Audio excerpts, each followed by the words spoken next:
Өнөөдрийн хичээлийн сэдэв маань сүлгэлсэн зохиолын утга агуулга бүтэц. Хичээлийн зорилго яруу найргийн зохиолын утга бүтэц хэлийг задлан шинжилж агуулгыг олгодог болно.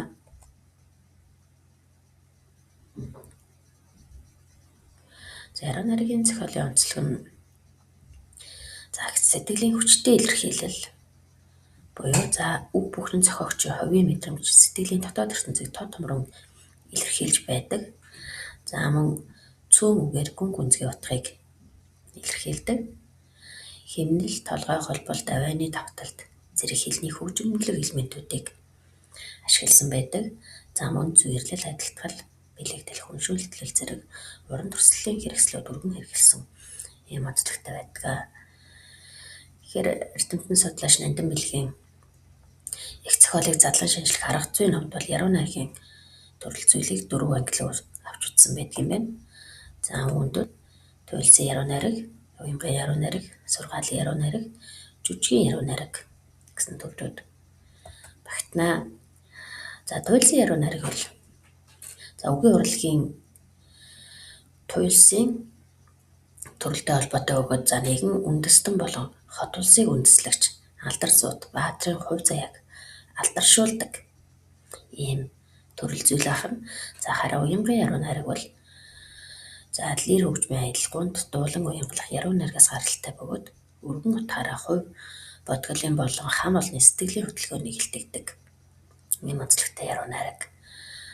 Сургаалын яруу найраг бол харин голдуу, заан сургах, үүрэг бүхий ёгт үлгэр, шог шүлэг зэрэг 90 цагийн хаанцаа суртахууныг шүүмжилт хараагаар харсан шинэ ертөнцийг танин мэдүүлэх зорилго агуулсан байдаг. Харин жүжигийн зохиол бол яруу найраг гэдэг бол шүлгээр бичсэн эмгэнэлт болон хошин зэрэг театрын бүх жүжигийг хамаардаг байна. Жишээн дээр авч үзье. Төрсөөр төр улсаа алдаагүй, гарсаар газар усаа алдаагүй, эрхийдэн давталгүй, игэмтэн дийлдэлгүй гэж. Энэ бол эрийн эрдэм төрсөн эрийн сайн хан харанхуй гэж байваа гэд.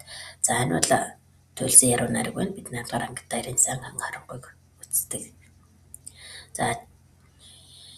Жүжигийн яруу найрагаас жишээ авах юм бол ижил хоёр шувуур шиг ижилсээд хоёулаа суйдаа. Ингэж нийлхээс илүү жаргал хаанаас байх вэ гэд. Нацагт орчин учиртай гормон толгой жүжигийн хэсгээс байна тийм ээ.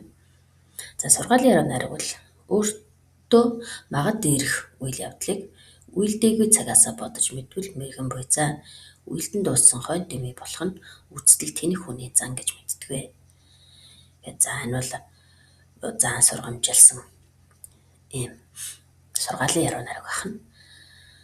Хар ус нуурын шагшуур намрын сэлхийн цэцгэр нь харахад нэг л утгартай намс бөхөлдсөн. Энэ бол уянган яруу найраг. Хар ус нуурын шагшуур шүлгийн хэсэг байна. Яруу найргийн хэлний онцлогийн тухай ойлголтуудаа сэргээн санаж нөгөөзье. Тэгэхээр төрслөх ур маягийн хувьд бол зохиогч үгэнд шинэ даалд утга оруулах замаар сэтгэлд хоногшин дүр төрх бүтээх аргыг бол төрслөх ур маяг гэж байгаа. Хөгжимлөх чанар нь бол шүлгийн авай, дуудлага, химлэл нь мэдрэмжийг болон хүчтэй дамжуулж байдаг. Харин үгийн цагийн онцлогийн хувьд бол яруу найрагт ердийн үгсийг ч хүчтэй утгатай болгож ашигладаг. Тэгэхээр зохиогчийн хувийн мэдрэмж хандлагыг илэрхийлэх үгс гололдог байна. Нүүдлийн цай гэсэн энэ шүлгийн задлал хийж авч үзье. Энэ бол зөвхөн уух ундаа биш нүүдэлчин зочломтгой зан хүндлэл сэтгэлийн дулаан болон буцах замгүй амьдралын урсгалыг бэлэгддэг ийм бэлэгдлийн утгатай аим шүлэг байна. Нүүдлийн цай гэж. Тэгэхээр нүүдэл гэж хатаа хүүхэд хөөрн уудал гэх шиг гал дээр цай оргино гэж.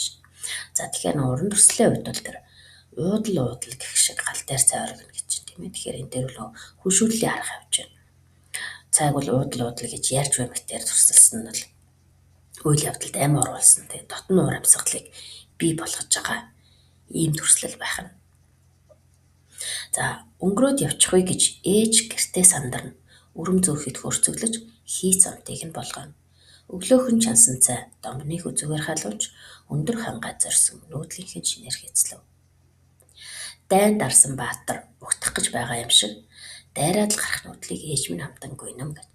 За энэс Дулан багшийн шүлэг байна. За энэ дээр дайн дарсан баатар угтах гэж байгаа юм шиг гэж энэ дайдалтгалын аргыг мөн хэрэгэлсэн байна тийм ээ. За нүүдлээ өнгөрч байгаа хүмүүсийг угтах үйлийг нь баатрыг угтаж байгаа мэтэр ингэж адилтгсан нь бол их хүний сэтгэлд нүүдэлчдийн нэр хүнд хүндлэл юм. За үнц нь хэр өндөр байдгийг бэ гэдгийг илэрхийлсэн байх юм. Тэгэхээр за энэ шүлэг дээр тэр ориг нь хөөрцөглөж хийцлэн гэх мэт энэ үйл өгсийг шараар тодруулсан байна. За энэ үгс бол Монгол ах уяа цайны соёлтой холбоотой өвөрмөц үгийг ашиглаж шүлгийг амьд болгосон гэж ингэж үзэж болох нь. За мөн тэр хөөрн, оргин, сандран, болгоон гэж. Тэгэхээр энэ болон за уу авианы таталтанд нүүдэл болон цайны тасралтгүй үйл явцыг харуулж байна гэдэг. Нүүдэл, уудлал гэдэг дээр тийм ээ.